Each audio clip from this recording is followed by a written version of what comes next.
મોડાસા નગર જેવા સાબરકાંઠા જિલ્લાના અંતરિયાળ વિસ્તારના આ નગરમાં દ્રષ્ટિવંત સમાજપ્રેમી અને દાનશ્રેષ્ઠીઓના અથાગ પ્રયત્નોથી ઉચ્ચ શિક્ષણના સ્વપ્નો 1960ના વર્ષમાં સફળ થયા. મોડાસામાં ઘર આંગણે ઉચ્ચ શિક્ષણની તકો સૌને માટે આશ્વાસનરૂપ, આર્થિક રીતે ફળદાયી અને સહજ પ્રાપ્ય બની. નામથા બીજ તરીકે વાવણી કરેલ શ્રી મલાઘાટી ઉચ્ચતર કેળવણી મંડળ ક્રમશઃ 1-2 કોલેજોમાંથી 50 વર્ષની શિક્ષણ વિકાસ યાત્રાની મજલ કાપીને આજે કેમ્પસ પર 16 જેટલી કોલેજો અને અંગ્રેજી માધ્યમની સાયન્સ પ્રવાહ સુધીની શિક્ષણ આપતી શાળાની સ્થાપના અને વિકાસ સુધી પહોંચ્યા છીએ. અવારનવાર પરિવર્તનો અને નવી કોલેજો ઊભી કરવા કેળવણી મંડળે 42 વીઘા જમીન હિંમતનગર રોડ ઉપર ખરીદી છે, જે પણ વર્તમાન અને નિવૃત્ત હોદ્દેદારોની દ્રષ્ટિવંત નીતિના દર્શન કરાવે છે.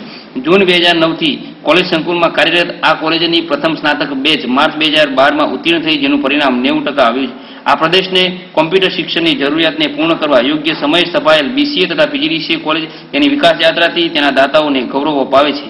180 કોમ્પ્યુટર સાથે LCD અને પાવર પ્રેઝન્ટેશનની નવી અદ્યતન સુવિધાઓ ધરાવતી લેબ સાથે આ કોલેજ વિદ્યાર્થીઓ અને વાલીઓને સંતોષ આપી રહી છે.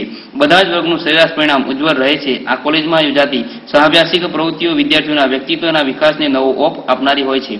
તેજસ્વી વિદ્યાર્થીઓને પારિતોષિક તથા અભ્યાસ શિષ્યવૃત્તિ દ્વારા પ્રોત્સાહિત કરવામાં આવે છે. આગામી વર્ષ 2013-14માં MSc ITની નવી કોલેજ શરૂ થનાર છે, જે આ પ્રદેશ માટે આશીર્વાદ રૂપ બનશે. વર્ષ દરમિયાન કોલેજના વિદ્યાર્થીઓને હિતને અનુરૂપ વિવિધ પ્રકારની પ્રવૃત્તિઓ કરવામાં આવે છે, જેમાં અલગ અલગ વિષયોના તજજ્ઞો દ્વારા વિવિધ પ્રકારના સેમિનારનું આયોજન કરવામાં આવે છે. વર્ષ દરમિયાન કોલેજમાં શૈક્ષણિક પ્રવાસનું, વાર્ષિકોત્સવની સાથે વાલી મિટિંગનું આયોજન કરવામાં આવે છે. આ વિસ્તારના સ્નાતકોને કોમ્પ્યુટર શિક્ષણમાં રોજગારલક્ષી અભ્યાસક્રમો મળવાથી કોલેજની સ્થાપનાના ઉદ્દેશ તથા દાતાશ્રીઓનું દાન યથાર્થ અને ગૌરવપ્રદ ઘટના છે.